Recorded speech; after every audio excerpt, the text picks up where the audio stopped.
अस्सलाम वालेकुम दोस्तों, मैं आपको परफेक्ट वेब सॉल्यूशंस की तरफ से जेंगो रेस्ट फ्रेमवर्क की इस वीडियो ट्यूटोरियल सीरीज़ के पार्ट 9 में खुशामदीद कहता हूं। दोस्तों, मेरा नाम इमरान कासिम है और इस जेंगो रेस्ट फ्रेमवर्क की वीडियो ट्यूटोरियल सीरीज़ में हम इसकी डॉक्यूमेंटेशन को इस्तेमाल करते हुए रेस्टफुल एपीआईज़ क्रिएट करना सीख रहे हैं।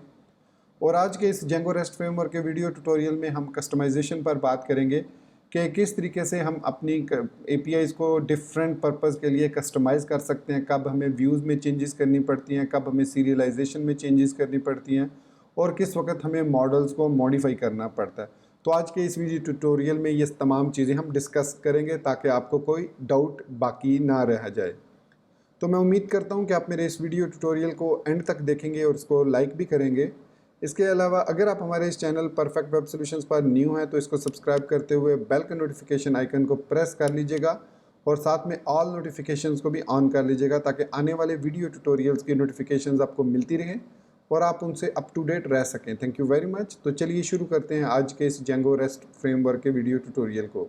तो इस वक्त आपको मेरे कंप्यूटर स्क्रीन पर जेंगो की डॉक्यूमेंटेशन होम पेज बल्कि नज़र आ रहा है, जिसमें हमने इसकी डॉक्यूमेंटेशन को ओपन किया हुआ है और यहाँ पर हमारा जो सर्वर है वो भी ओपन है और एपीआई रूट पर हम चले जाते हैं। तो यहाँ पर एपीआई रूट में हमारे पास तीनों रूट्स मौजूद हैं। इसके अलावा वीएस कोड में हमने अपने इस प्रोजेक्ट को ओपन भी किया हुआ है, जिसमें हमारे पास व्यूज़, यूआरएलएस, टेस्ट, सीरियलाइजर्स वगैरह सब कुछ मौजूद है और हम ये देखेंगे कि किस वक्त क्या चीज़ हमें चेंज करने की ज़रूरत है। तो सबसे पहला जो चेंज हम ये करना चाह रहे हैं कि जब हम पोस्ट पर जाते हैं, ये देखिए हमारे पास पोस्ट हैं। अब मैं लॉग्ड इन हूँ एज एन एडमिन।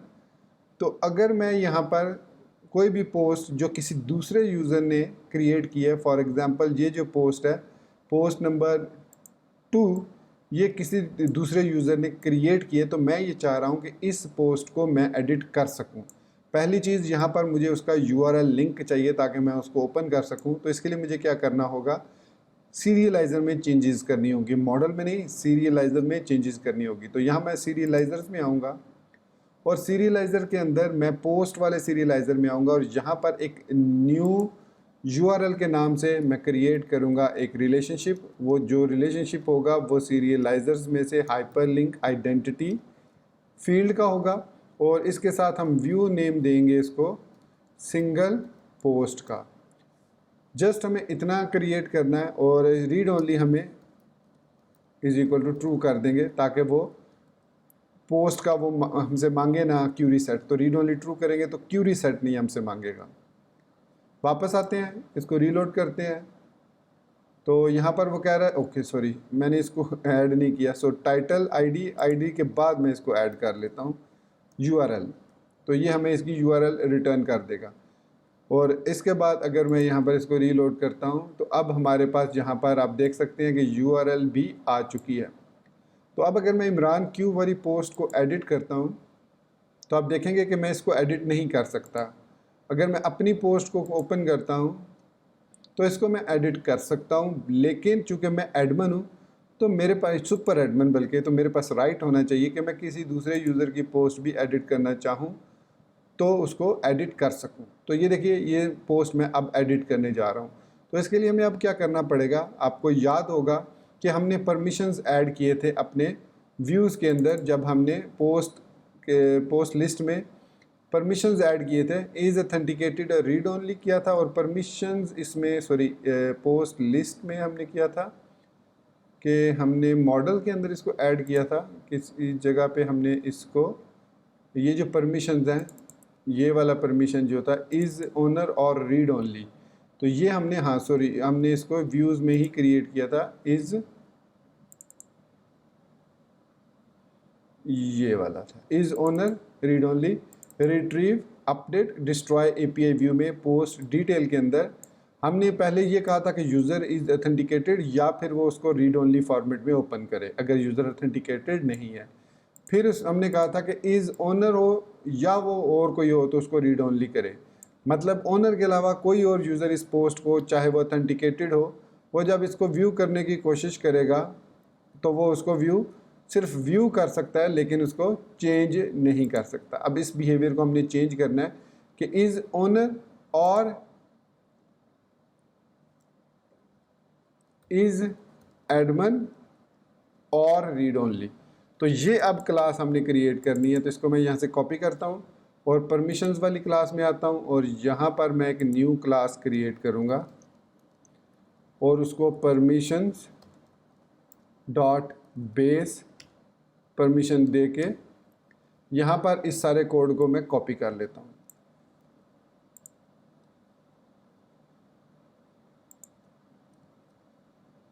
तो इसमें अब ठीक हो चुका है। आई थिंक ये नेक्स्ट लाइन पे क्यों आ गया, इसको इधर होना चाहिए था। सो अब ये ठीक हो चुका है कोड। तो यहाँ पर ये लाइन इंडेंटेशन का कोई कह रहा है इंडेंट डज नॉट मैच, तो इसको इस तरीके से नहीं, ये यहीं पर है, यहाँ पर ये ठीक है। तो अब मैंने इसको न्यू परमिशन क्रिएट किया, इज़ ओनर और इज़ एडमिन और रीड ओनली, कि इज़ ओनर हो या इज़ एडमिन हो तो उसको एडिट अलाउ करो या फिर रीड ओनली फॉर्मेट में उसको डिस्प्ले करो। तो अब यहाँ पर ये जो रिटर्न है कि ऑब्जेक्ट डॉट ओनर, जो करंट ऑब्जेक्ट ओपन है उसका वो ओनर है, मतलब जो यूज़र है, जो नेम यहाँ पर आएगा अगर वो नेम रिक्वेस्ट डॉट यूज़र का है तो ट्रू रिटर्न करेगा।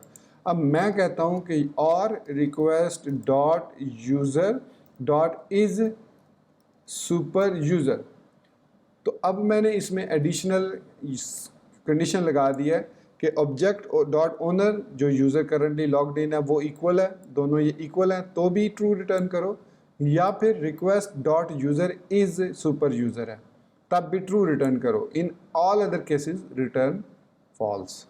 तो ये चेंज हमने किया है। तो अब मैं अगर वापस आता हूँ ब्राउज़र में और इसी पोस्ट को मैं दोबारा ओपन करता हूँ, सॉरी अब इस परमिशन को हमने ऐड किया था लेकिन सेव नहीं किया था, तो इसको इंपोर्ट भी करना है। तो यहाँ पर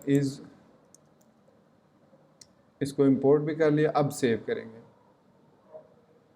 अब मैं इसको ब्राउज़र को रीलोड करूँगा तो अब मैं एडमिन से लॉग्ड इन हूँ, तो आप देख सकते हैं कि अब मैं पोस्ट को डिलीट भी कर सकता हूँ और पोस्ट को एडिट भी कर सकता हूँ। सो among girls edited by admin, ये मैंने इसमें लिख दिया और इसको पुट कर दिया। तो जैसे मैंने इसको पुट किया ये एडिटेड बाय एडमिन आ गया। अब मैं वापस अगर पोस्ट लिस्ट पर आता हूँ तो ये देखिए यहाँ पर बॉडी के अंदर अब ये टेक्स्ट चेंज हो चुका है। यूज़र नेम स्टिल इमरान क्यों है, वही जिसने इसको क्रिएट किया है, और इसके अलावा बाकी चीज़ें जो हैं वो सेम है, सिर्फ और सिर्फ बॉडी मैंने चेंज किया है। चाहे तो आप टाइटल भी चेंज करें, कुछ भी अपडेट करें, तो यूज़र चेंज नहीं होगा। That is the beauty of Django rest framework. तो पहला हमने टास्क कस्टमाइज़ कर लिया कि अब एडमिन जो है वो परमिशंस अलाउ है एडमिन को, एडमिन किसी दूसरे यूज़र की पोस्ट को भी एडिट कर सकता है या वो यूज़र ख़ुद अपनी पोस्ट को एडिट कर सकता है। तो अब हमारा नेक्स्ट जो टास्क है वो कैटेगरी से रिलेटेड है। सो ये थोड़ा सा कॉम्प्लिकेटेड है कि क्योंकि यहाँ पर अगर हम कैटेगरी लिस्ट पर आते हैं तो मैं ये अब ये चाह रहा हूँ कि ये जो कैटेगरीज़ हैं ये सिर्फ़ और सिर्फ एडमिन क्रिएट कर सके, यूज़र क्रिएट ना कर सके। फ़िलहाल अगर आप देखें तो कैटेगरी के अंदर हमें पोस्ट भी नज़र आ रही है लेकिन यहाँ पर कोई भी कैटेगरी क्रिएट नहीं कर सकता, even admin is logged in. तो इसके लिए हमें करना क्या होगा, सिंपली यहाँ पर VS कोड में आऊँगा और जहाँ पर हमने कैटेगरी लिस्ट क्रिएट की है वहाँ पर मैं लिस्ट API व्यू की बजाय इसको क्रिएट API व्यू कर दूँगा, बल्कि इसको लिस्ट API व्यू ही रहने देते हैं। और मैं ये चाह रहा हूँ कि ये जो लिस्ट API व्यू है ये एज़ इट इज़ काम करे, मतलब लिस्ट करे तमाम यूज़र के लिए, चाहे वो लॉग्ड इन है चाहे वो लॉग्ड इन नहीं है। लेकिन मैं यहाँ पर एक न्यू कैटेगरी क्रिएट के नाम से एक new create API view create कर लेता हूँ और इसके अंदर सेम यही कोड होगा जो कैटेगरी लिस्ट वाला है। Dot objects dot all serializer class is equal to category serializer. अब यहाँ पर जो चेंज होगा वो ये है कि यहाँ पर हम लिखेंगे permission classes is equal to permissions dot is admin user. अब कैटेगरी क्रिएट का मैंने ये ऑप्शन दे दिया कि कैटेगरी सिर्फ वो क्रिएट कर सकता है जो यूज़र एडमिन हो। राइट। तो इसमें सिर्फ हमने क्रिएट एपीआई व्यू को कॉल किया, मतलब इसके लिए जो ओनली मेथड काम करेगा वो काम करेगा पोस्ट मेथड। सो क्रिएट का मेथड पोस्ट है। सो इट मीन्स अब ये जो रिक्वेस्ट है इसके लिए हमें यूआरएल तो क्रिएट करना पड़ेगी, लेकिन ये यूआरएल जो है ये विजिबल नहीं होगी। तो यहाँ पर मैं लिखता हूँ पाथ कैटेगरी,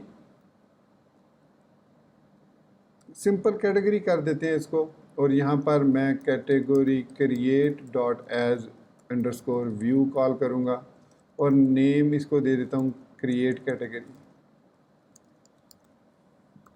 और यहाँ ऊपर इसको इंपोर्ट कर लेता हूँ कैटेगरी क्रिएट।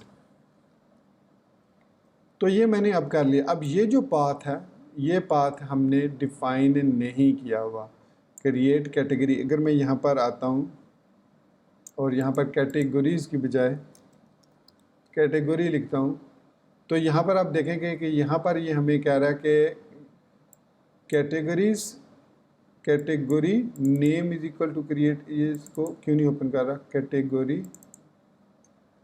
आई थिंक मैंने स्लैश नहीं लगाया, सॉरी, ये स्लैश में लगाना भूल गया था इसलिए वो इसको शो नहीं कर रहा था। रीलोड करते हैं। सो अब यहाँ पर वो कह रहा है कि detail method get not allowed. Simple है कि इसमें मेथड गेट सिर्फ और सिर्फ पोस्ट और ऑप्शंस अलाउ हैं, इसमें आपके पास गेट मेथड अलाउ नहीं है। तो हम ये कर सकते हैं इस राउट पे, यहाँ पर मैं व्यूज़ में आता हूँ और लिस्ट क्रिएट कर देता हूँ, इसको लिस्ट क्रिएट एपीआई व्यू। अब ये जो राउट है कैटेगरी वाला, ये सिर्फ और सिर्फ एडमिन के लिए है, ठीक है। एडमिन इसको व्यू कर सकता है, एडमिन इसको ऐड कर सकता है न्यू कैटेगरी को।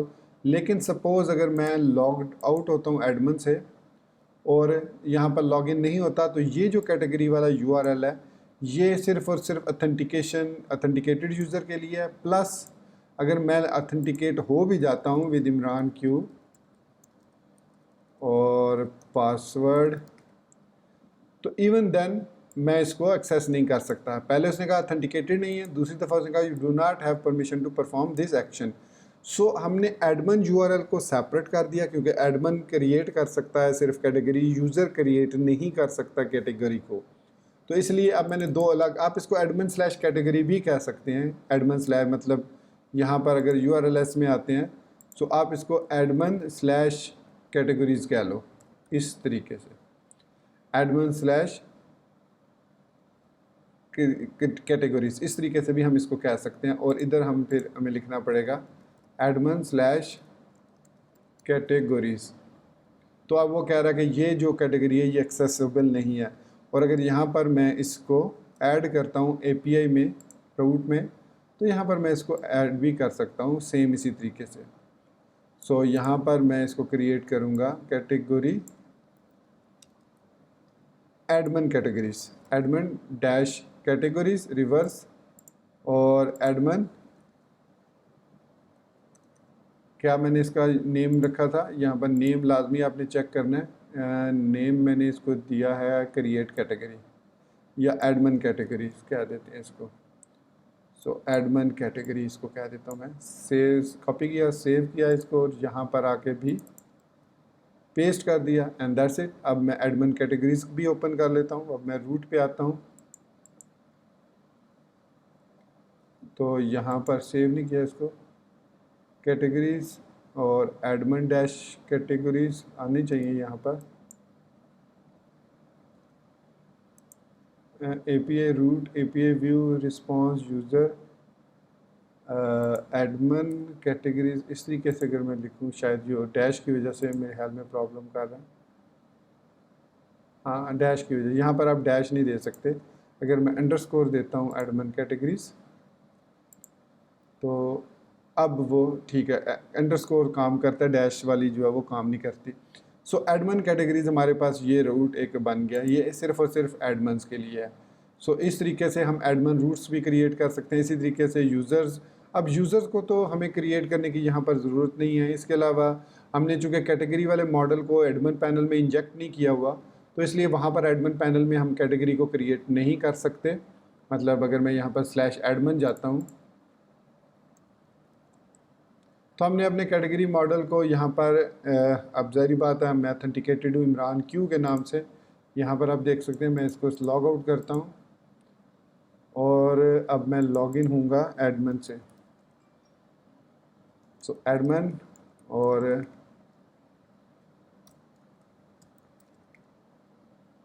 तो अब मैं यहाँ पर यूज़र्स क्रिएट कर सकता हूँ, लेकिन मैं यहाँ पर कैटेगरी क्रिएट नहीं कर सकता। तो इसके लिए हमें क्या करना होगा, इसमें आएंगे admin.py फाइल में और यहाँ पर हम रजिस्टर करेंगे अपने मॉडल को।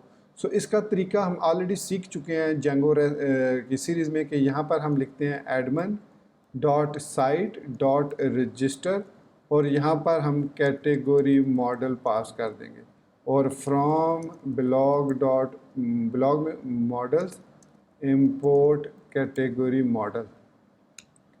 सो कैटेगरी मॉडल नहीं है, ये कैटेगरी है सिंपल। इसको इस तरीके से हमने रजिस्टर कर दिया, ये रजिस्टर हो गया। अब अगर हम एडमिन पैनल पे आके इसको रीलोड करते हैं तो यहाँ पर अब हमारे पास कैटेगरी, अब यहाँ पर ये कैटेगरीज़ कुछ इस तरीके से आ रहा है। तो इसके लिए हम यहाँ पर मॉडल्स में जो कैटेगरी का हमारा सेक्शन है, यहाँ पर क्लास मेटा के अंदर हम ऐड करेंगे verbose plural name, I think verbose plural name, verbose plural name is equal to categories. Save किया और इसको चेक करते हैं। आई थिंक यही था वो verbose plural name, I think ये नहीं है। वो कह रहा है वर्बोस प्लूरल नेम नहीं है, मुझे देखना पड़ेगा कि क्या है, तो चेक कर लेते हैं। यहाँ पर वापस आता हूँ मैं इसमें, तो ये वर्बोस प्लूरल नेम नहीं है।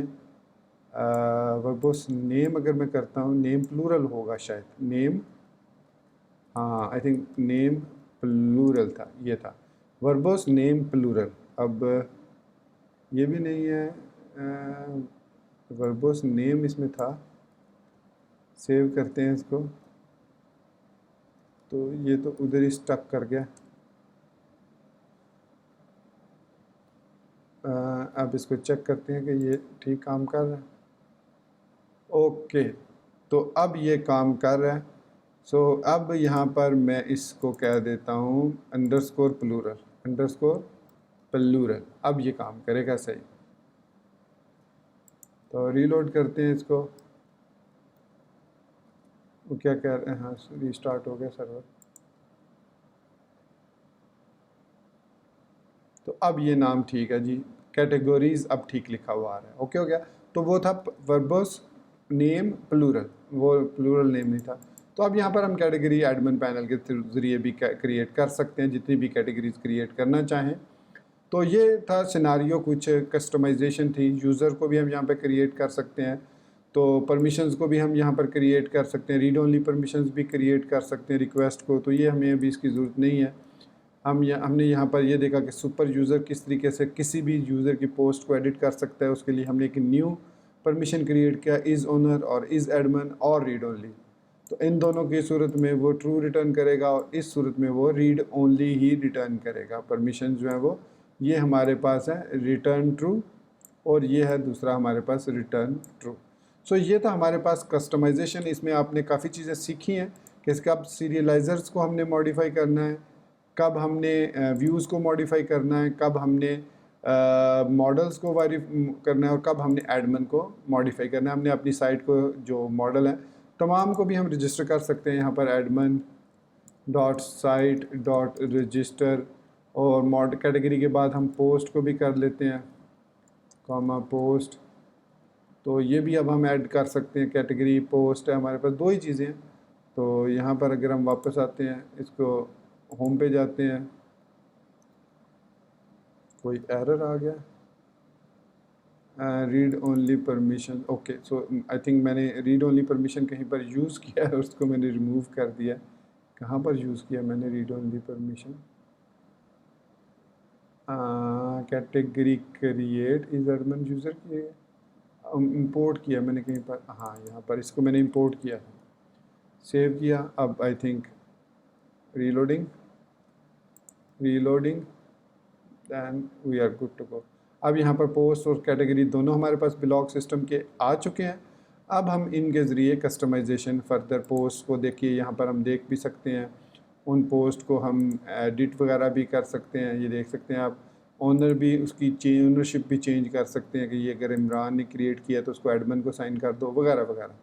तो ये सब काम हम एडमिन डैशबोर्ड के थ्रू कर सकते हैं। तो और मैंने ये भी आपको दिखा दिया कि किस तरीके से आप इनको थ्रू इसके कर सकते हैं, API के थ्रू भी कर सकते हैं। मैं यहाँ पर वापस आता हूँ रूट पे। तो इस रूट पर मैंने आपको बताया कि कैटेगरीज़ को कैसे आप रीड ओनली बना सकते हैं और कैसे नेक्स्ट रूट को आप एडमिन के थ्रू अलाउ कर सकते हैं। अब यहाँ पर आप टाइटल देके न्यू कैटेगरी भी ऐड कर सकते हैं। तो दोस्तों ये था हमारा आज का जेंगो रेस्ट फ्रेमवर्क का वीडियो ट्यूटोरियल, जिसमें हमने कस्टमाइजेशन को सीखा, किस तरीके से कस्टमाइज़ कर सकते हैं, ज़रूरत के मुताबिक चीज़ों को ऐड रिमूव कर सकते हैं, मॉडल्स को मॉडिफाई कर सकते हैं जैसे ज़रूरत पड़ती है। इसके बाद अब हम लास्ट वीडियो ट्यूटोरियल में इस सेक्शन 6 को देखेंगे, व्यू सेट्स एंड राउटर्स, कि ये क्या होते हैं, किस तरीके से काम करते हैं। तो नेक्स्ट वीडियो ट्यूटोरियल में हम इनको कवर अप करेंगे और हमारी जेंगो की रेस्ट फ्रेमवर्क की सीरीज़ यहाँ पर कंप्लीट हो जाएगी फॉर द टाइम बीइंग। तो इसी बात के साथ मैं आपसे इजाज़त चाहता हूँ, मिलते हैं नेक्स्ट वीडियो ट्यूटोरियल में। टिल देन वीडियो को लाइक करना, शेयर करना, नए होने की सूरत में सब्सक्राइब करना, बेल आइकन को प्रेस करते हुए ऑल नोटिफिकेशन को ऑन करना बिल्कुल मत भूलेगा। और इसके अलावा मुझे अपनी दुआ में ज़रूर याद रखिएगा। So guys, thank you very much for watching this video tutorial. Take care, good bye and अल्लाह हाफिज़।